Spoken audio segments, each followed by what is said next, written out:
Donc alors, je crois que c'est le dernier volet de cette journée de présentation des différentes actions des conseils régionaux de l'Ordre des architectes ainsi que le Conseil national. Alors tout d'abord, je vais me présenter. Donc, je m'appelle Philippe Martial, je suis président de l'Ordre des architectes des Pays de la Loire depuis un peu plus d'une décennie maintenant. Je suis également architecte et urbaniste et j'exerce à Nantes et à Douarnenez dans le Finistère.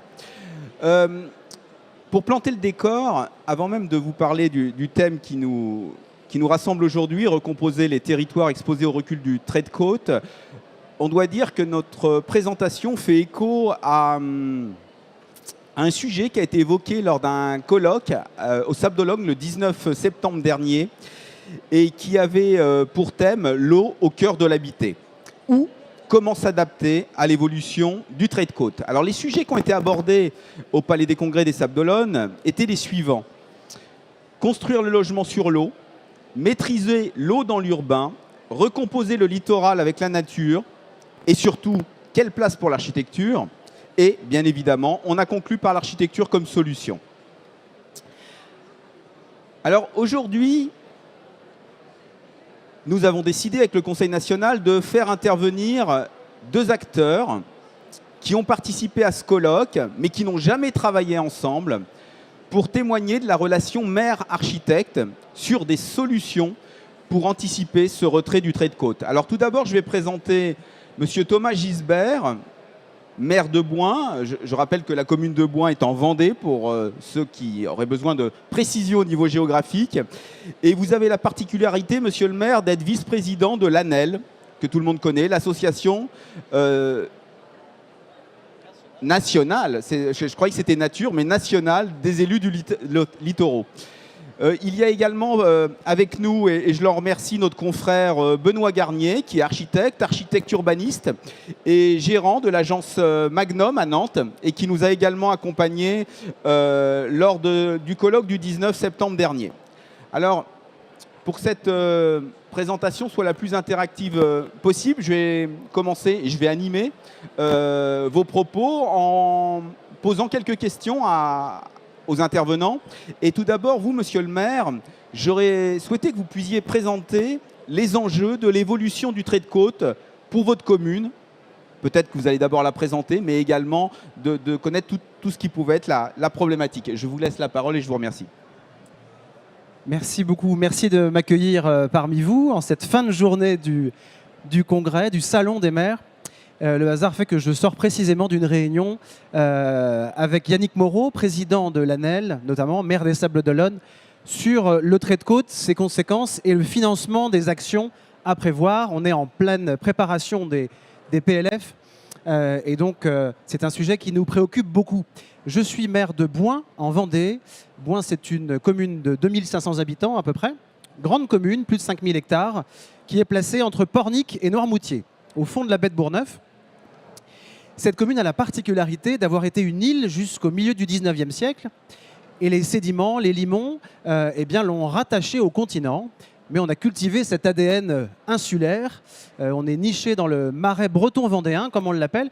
Et la spécificité de la ville dont je suis le maire, c'est d'avoir 19 km de digues côté mer, et 2 fois plus de digues du côté de la terre.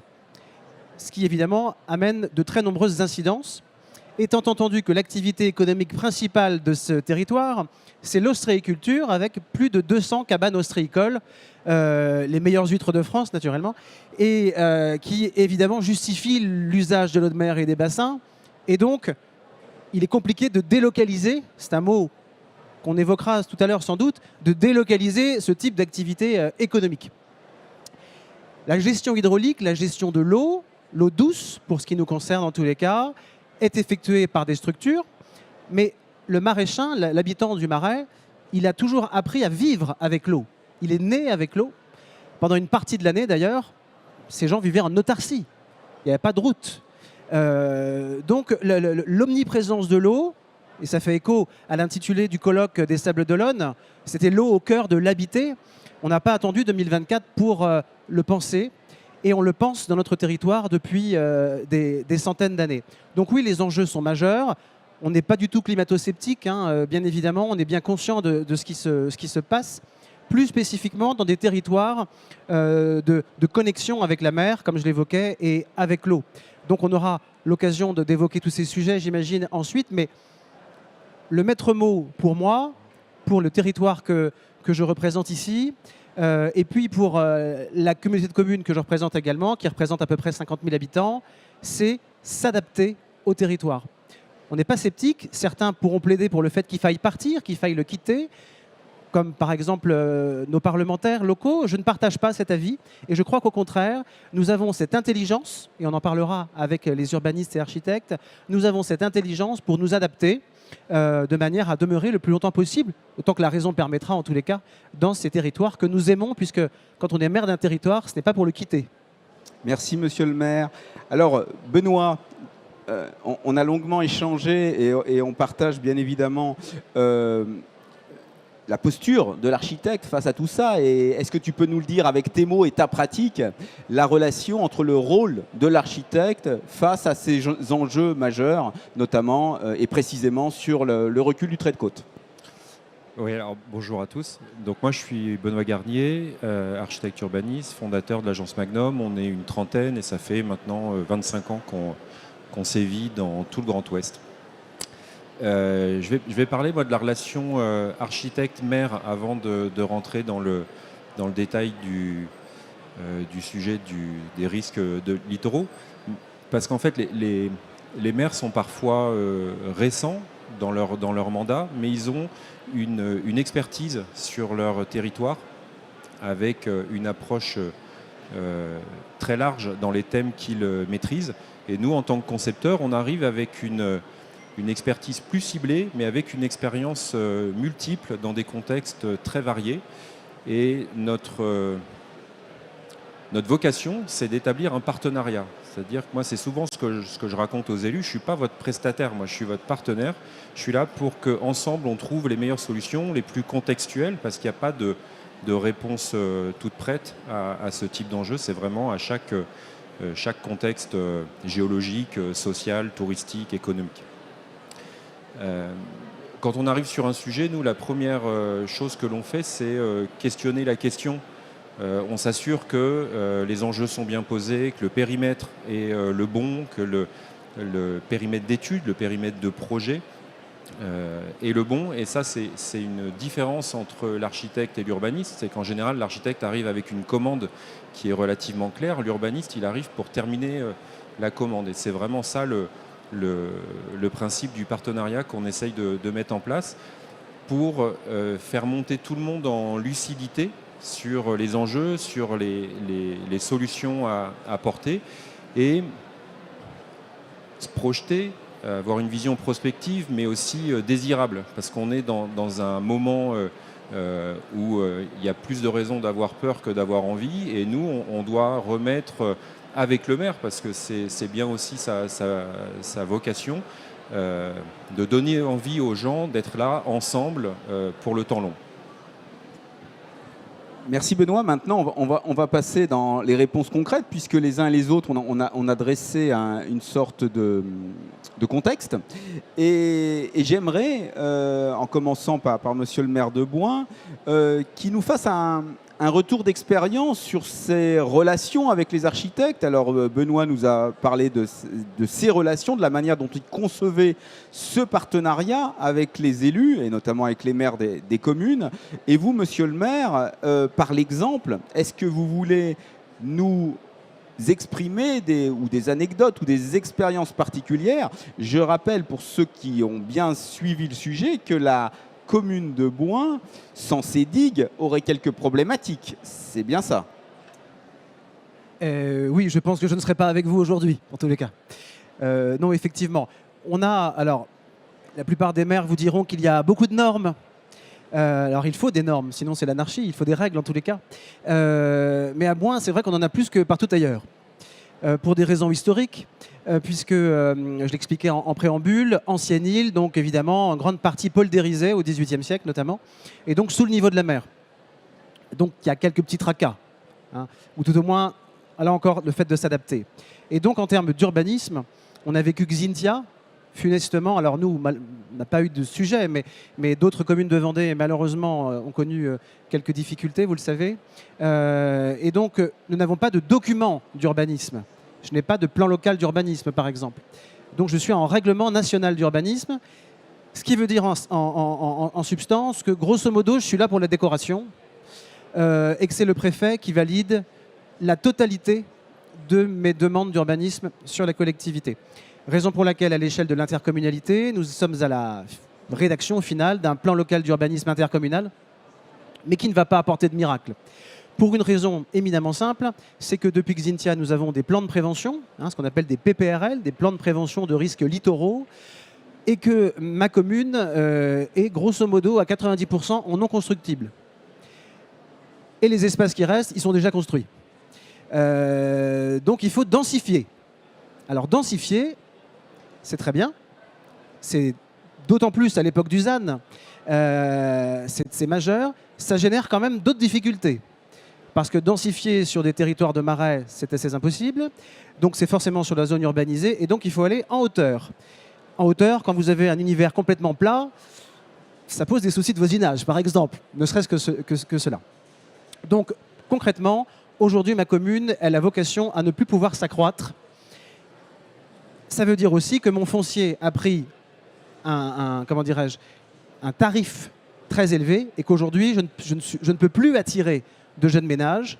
Je vais avoir uniquement des personnes qui vont s'installer en résidence secondaire, qui n'ont pas forcément les moyens d'aller à Noirmoutier ou à Pornic, qui vont venir entre les deux. Et donc, je ne peux plus loger mes jeunes ménages. C'est pourquoi on essaie d'aller vers d'autres solutions. On l'évoquait tout à l'heure avec Benoît, ce qu'on appelle le bail réel solidaire, par exemple, les quelques espaces que nous avons. La mairie garde le foncier et puis les gens achètent la maison. Des exemples concrets sur le territoire, parce qu'on a quand même essayé de faire quelques petites choses, même si c'est assez contraint. Je prendrai un exemple que je n'ai pas porté, je n'étais pas encore élu, mais j'ai eu à poursuivre le travail engagé par mon prédécesseur. C'est un projet assez novateur qui est la première usine de production d'hydrogène vert en Europe, qui s'appelle LIFE, et dont j'ai la chance que ce site à Boin ait permis son installation. Cela s'expliquait bien sûr par la présence d'un parc éolien sur mon territoire et la nécessité d'avoir une eau dans la nappe souterraine. Et là, alors que toute construction sur ce périmètre était proscrite, puisqu'on est à moins 2 mètres sous le niveau de la mer, par l'intelligence des architectes, par la collaboration avec les services de l'État, qu'on a souvent tendance à critiquer, mais qui sont, sur ces projets tout au moins, je trouve, plutôt générateurs de possibilités, et puis les élus, naturellement, eh bien, nous avons réussi à adapter cette usine de production d'hydrogène vert. Elle a dû s'adapter au territoire, c'est-à-dire construction sur pilotis, c'est-à-dire des plateformes sécurisées, réduire au minimum l'imperméabilisation des sols, ce qui est un enjeu de futur.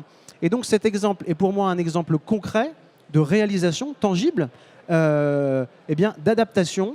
Alors là, on n'est pas sur l'habitat, on est sur de l'économie, mais pour l'habitat, on peut imaginer le travail de votre dorénavant confrère, Paul Blotin, lauréat du prix Palpite l'année dernière, qui avait choisi le territoire de ma commune pour son sujet d'étude et qui, au travers de ses recherches et des interactions qu'il a eues avec la population, a proposé des schémas d'habitat tout à fait opportuns.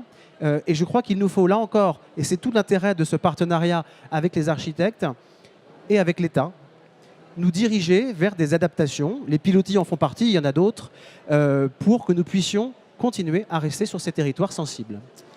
Alors, merci, monsieur le maire, pour ce témoignage, parce que le choix de la commune de Boin n'est pas neutre. On va dire que vous aviez tous les éléments pour être résigné en tant qu'élu de la mairie de Boin, et vous avez su, avec réflexion, se servir du potentiel et peut-être des inconvénients de votre territoire pour faire émerger effectivement un projet qui est extrêmement innovant et que l'on l'espère, fera beaucoup de petits au niveau du territoire national.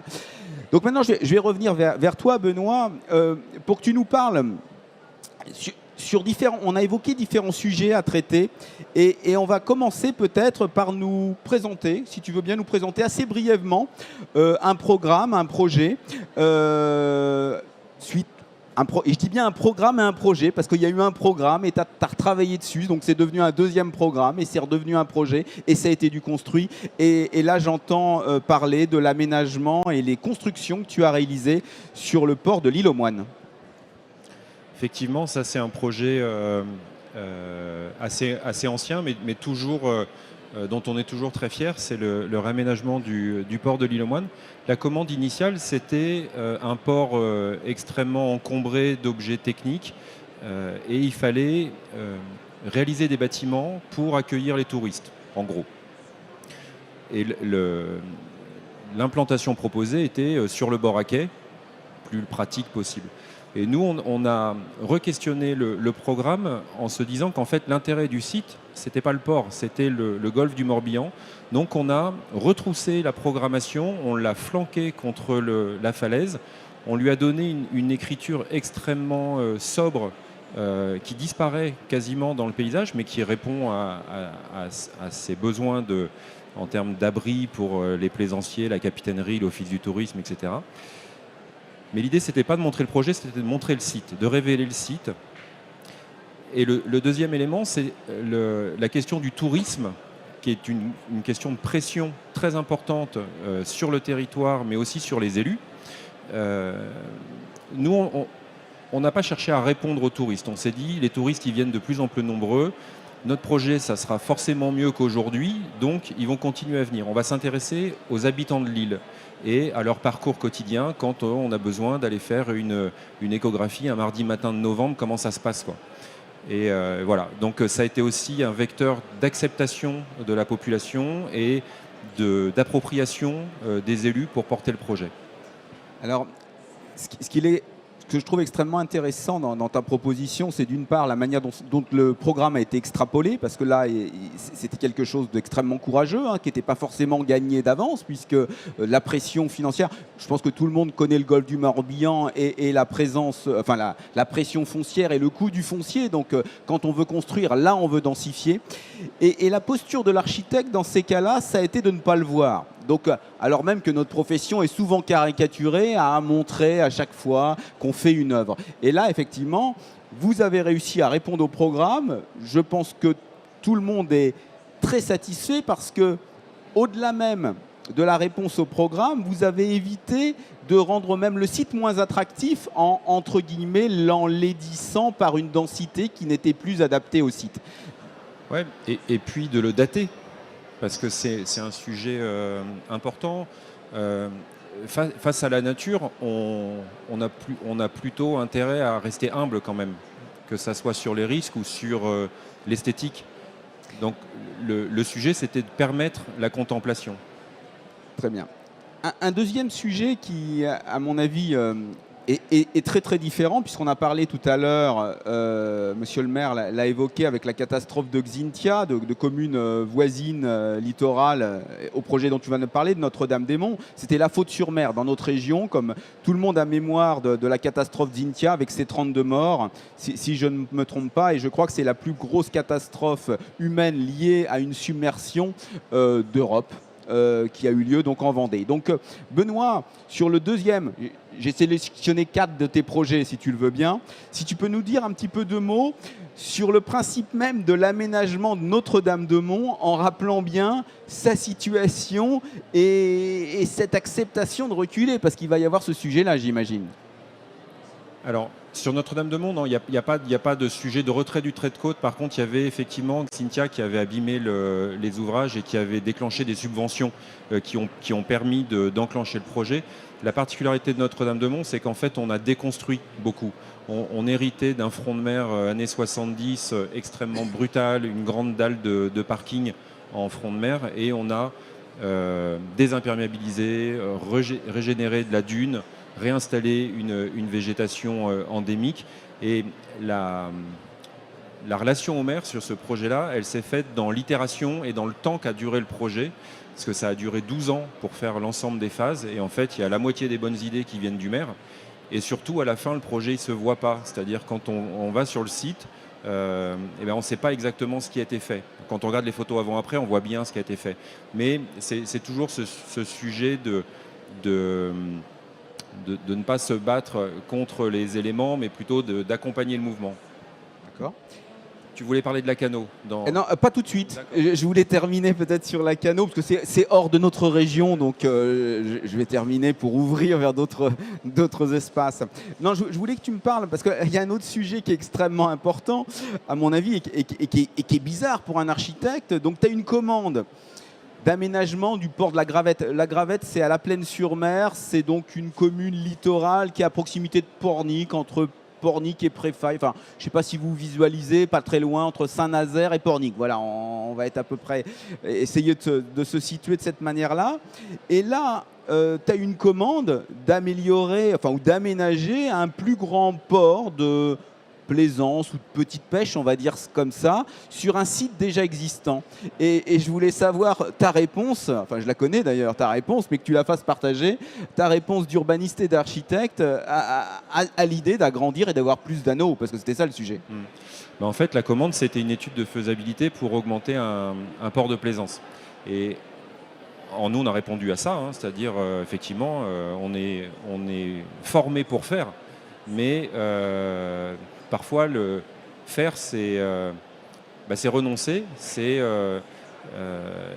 lors de la première réunion, alors La Plaine-sur-Mer, c'est une commune littorale, mais historiquement agricole. C'est-à-dire que c'est un village agricole qui s'est projeté vers la mer dans un développement touristique au XXe siècle.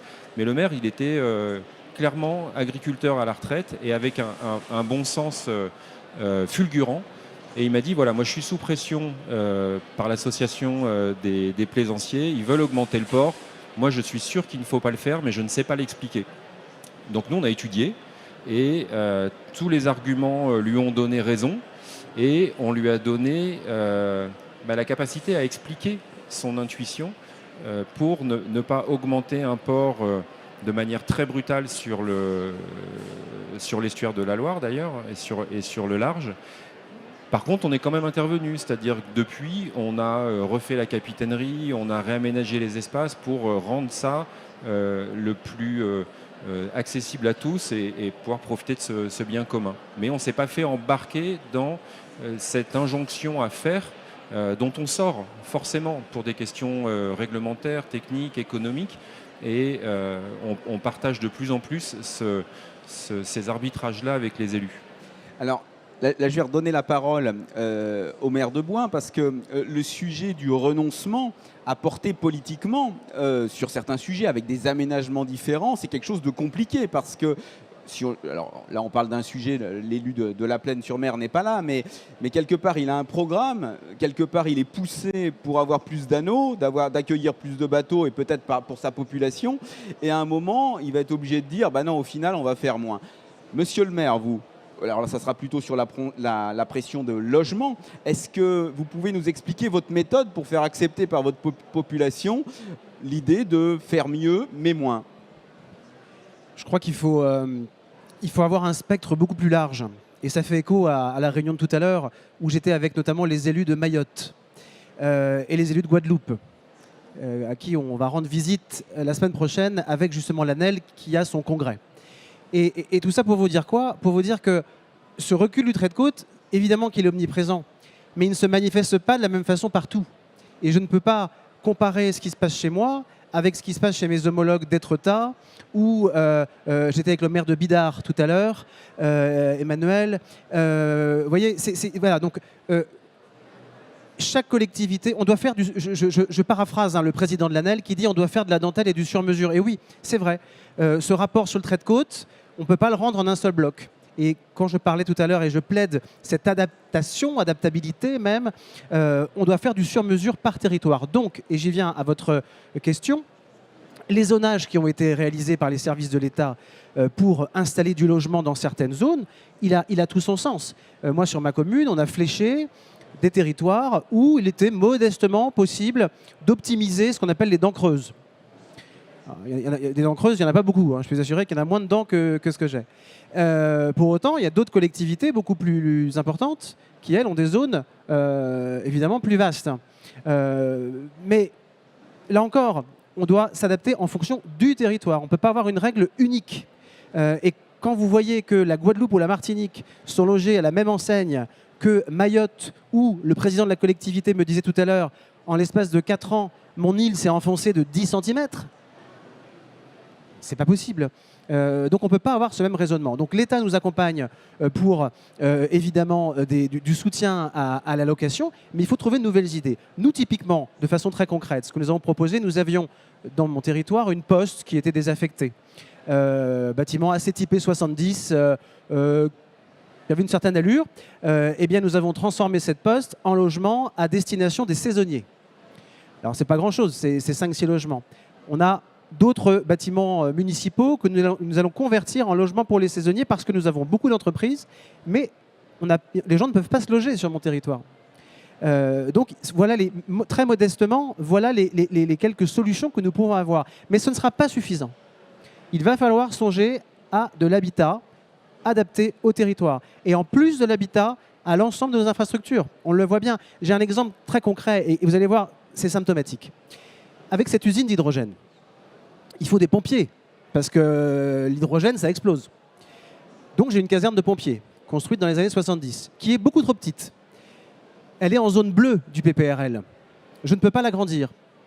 Donc, j'ai proposé de construire une nouvelle caserne sur un terrain dont j'ai fait l'acquisition, en zone bleue. Donc, on peut y construire tout un tas de choses, des entreprises, etc. Mais pas d'équipement stratégique. Alors là, les bras m'en tombent. Je dis, mais je ne comprends pas. On autorise une entreprise presque classée Seveso, régime dérogatoire pour l'instant, mais je ne peux pas construire de caserne de pompiers. Il va falloir qu'on m'explique quand même. Voilà. Et on m'explique que toutes les activités dites stratégiques, hôpitaux, etc., ne peuvent pas être construites en zone bleue. Je dis très bien, qu'à cela ne tienne, puis-je agrandir ma caserne de pompiers? Ah ben non, vous ne pouvez pas parce qu'elle est en zone bleue aussi. Ben, il va falloir m'expliquer comment on va faire. Parce que, voilà. Et c'est là où j'en parlais tout à l'heure avec Benoît. Il faut que, quand je parle de cette intelligence à avoir avec les architectes, on doit avoir, et les urbanistes, outre le geste architectural qu'on peut avoir, qui est peut-être moins facile dans une caserne de pompiers que dans d'autres équipements. Mais pour autant, on doit pouvoir profiter et de l'intelligence collective de la mairie, de la ville et des agents et des élus, et des habitants naturellement, mais également des professionnels, pour avoir des projets utiles, pérennes et responsables. Et je pense que dans le futur, nous devons nous atteler à cela. Et c'est là où, en revanche, l'État doit nous accompagner sur ces projets, qui sont des projets sur lesquels il faut capitaliser. Pensez bien qu'il est absolument inimaginable d'avoir des entreprises qui ont besoin de pompiers et une caserne qui ne veut pas être construite. C'est complètement loufoque. Merci, monsieur le maire. Benoît, est-ce que tu veux bien nous parler, pour conclure, sur les expériences, de ton expérience à Lacanau, donc à Lacanau, qui est dans le département de la Gironde, si je ne me trompe. Voilà, nous expliquer ce que tu as fait, quel était le programme et quel est le résultat. Alors là, pour le coup, on est clairement dans le retrait du trait de côte parce que la ligne du littoral est déjà au-delà de l'enrochement qui protège le centre-ville. Donc en fait, la ville est déjà attaquée par la mer. Malgré tout, la ville de Lacanau a souhaité réaménager son front de mer dans un projet ambitieux. Mais moi, ce qui m'intéresse dans ce projet, c'est la double détente. On est obligé de se projeter à très long terme avec une vision prospective, ambitieuse, stratégique. Et ça, c'est la question du repli. Mais ce n'est pas pour autant qu'il faut arrêter de faire localement pour, dans une nécessité de confort, de fraîcheur, de sécurité pour les estivants. Il a fallu réaménager le front de mer, donc c'est ce qu'on est en train de faire. Mais en tant que concepteur, on est obligé de se poser la question du temps. Si on réaménage pour 20 ans ou pour 50 ans, on ne va pas aborder les choses de la même façon. Donc sur le projet de Lacanau que je fais en partenariat avec Phytolab paysagiste, on a déjà anticipé le déplacement de ce front de mer, c'est-à-dire tout ce que l'on met en œuvre est démontable et transportable, ou en tout cas ne sera pas mis à la poubelle inutilement. Merci. Alors, je vais peut-être, avant qu'il y ait quelques mots conclusifs, demander aux personnes présentes s'ils ont des questions à poser à nos invités.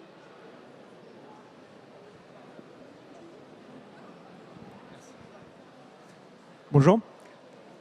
Je me demandais si dans vos projets, vous aviez mis en place des équipements ou alors des solutions d'adaptation fondées sur la nature pour atténuer l'impact des événements climatiques extrêmes, peut-être des grosses vagues ou des tempêtes, qui viendraient attaquer la ville? Alors, je commence, parce que j'ai quelques exemples en tête. Outre le bon sens qui commanderait à ce qu'on retire tous ces enrobés insupportables qui sont dans toutes les villes de France, on redécouvre aujourd'hui qu'avec les pluies qu'on a, l'eau, elle arrive toujours plus vite et on n'arrive pas à la gérer. Donc ça, nous, on l'a commencé en retirant les enrobés, les goudrons qui n'étaient pas nécessaires, et puis faire de la pédagogie autour notamment des parties urbanisées, en expliquant que bah oui, le bel enrobé chaud l'été, bah, c'est fini ça. Voilà. Bon, c'est pas toujours facile à faire avaler la Valda, hein, je vous le dis. Hein. Ça, c'est une première chose. Ensuite, sur l'adaptation aux événements climatiques et tout ce que l'on constate, et je vais le dire plus spécifiquement pour mon territoire, on est un territoire où l'eau est maîtrisée. Alors vous allez me dire, on ne peut pas maîtriser l'eau. Oui, on vit avec, certes. Mais comme on a une alchimie, puisque c'est le Marais, entre l'eau douce et l'eau de mer, on a un système d'écluses, un système de pompes inversées, etc. Donc nous, on n'est jamais sous l'eau, même quand il pleut, parce que par le bon sens paysan dont parlait Benoît tout à l'heure avec l'ex-maire de la Plaine, nous aussi, on a nos agriculteurs qui gèrent des structures hydrauliques et qui vont baisser le niveau du Marais parce qu'ils savent très bien que dans 24-48 heures, il va flotter et que du coup, il faut que l'eau... Voilà. Donc, mais ça, c'est de l'anticipation et c'est tout le bon sens du monde paysan aussi d'anticiper ces phénomènes parce qu'ils ont la pleine connaissance de ce réseau. Le deuxième point, c'est que notre réseau hydraulique, il faut impérativement l'entretenir. Ça passe par des curages, etc. Je vous la fais courte, mais c'est nécessaire. Ce sont des coûts qui sont très importants. Pourquoi ils sont nécessaires? Parce que, comme tout territoire gagné sur la mer, nous sommes un territoire de polder, bah, c'est une fiction. C'est pas naturel. La nature s'est adaptée au bout de 300 ou 400 ans. Mais ça n'existait pas auparavant. Donc, comme toute fiction, comme tout territoire créé par l'homme, il faut l'entretenir. Si on n'entretient pas, il meurt. Donc c'est tout le sens de ces habitants du Marais breton et du Marais breton vendéen de procéder à cet entretien régulier et notamment des ouvrages à la mer, des écluses qui nous coûtent beaucoup d'argent mais qui sont nécessaires pour la gestion de l'hydraulique. Et puis sur les matériaux, on aime être un laboratoire et être à l'écoute de tout ce qui se fait. J'ai évoqué tout à l'heure l'usine d'hydrogène. On a d'autres projets tout à fait intéressants. On a le premier parc éolien créé en France sur la façade atlantique. Et on travaille aussi sur de la R&D avec notamment de nouveaux matériaux. Je pense à une entreprise vendéenne qui s'appelle Alégina et qui fait des pavés de centre-ville, hein, de centre-bourg, en calcaire issu des coquilles d'huîtres. Et ça a l'avantage de laisser passer l'eau de mer notamment et l'eau de pluie également. Voilà, très modestement, de petits projets mais qui permettent de faire du pavement de chaussée, ce genre de choses, et donc de ne pas stocker l'eau. Il y en aurait plein d'autres, mais je n'aurai pas le temps de tout. Mais venez à Bouin et puis je vous expliquerai.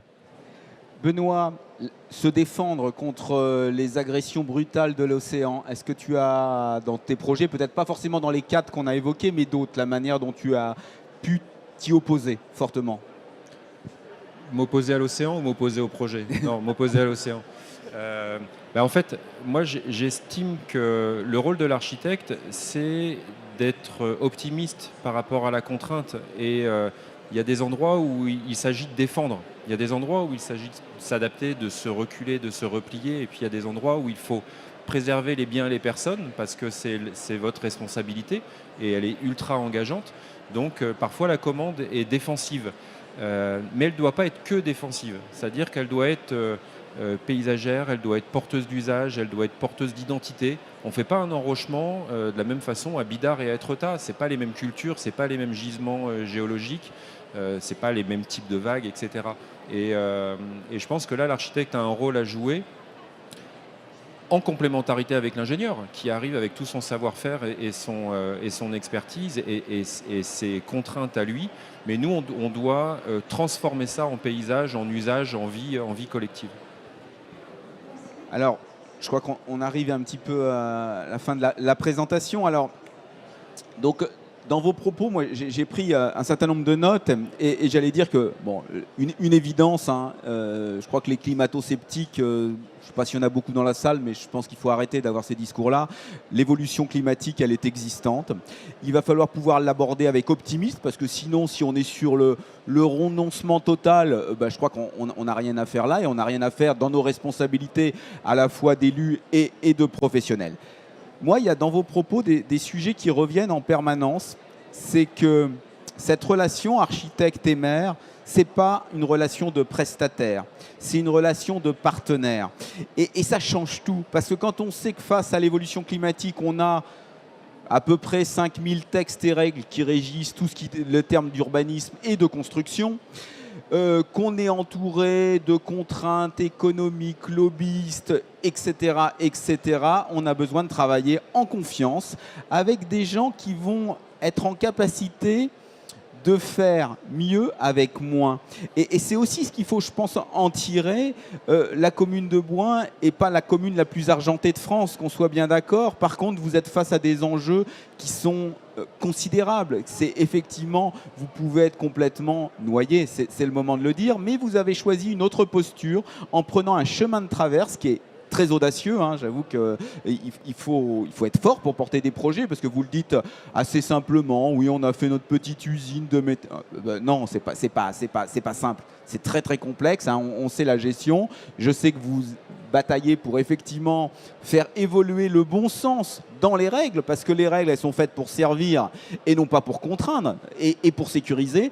Donc je note dans cette relation architecte maire et maire-architecte, dans le principe même de la réciprocité, de la confiance, qu'on peut faire mieux avec peut-être moins. Et quand on dit moins, ça veut dire que les réponses architecturales existent aux enjeux climatiques, quels que soient les moyens des collectivités et des maîtres d'ouvrage.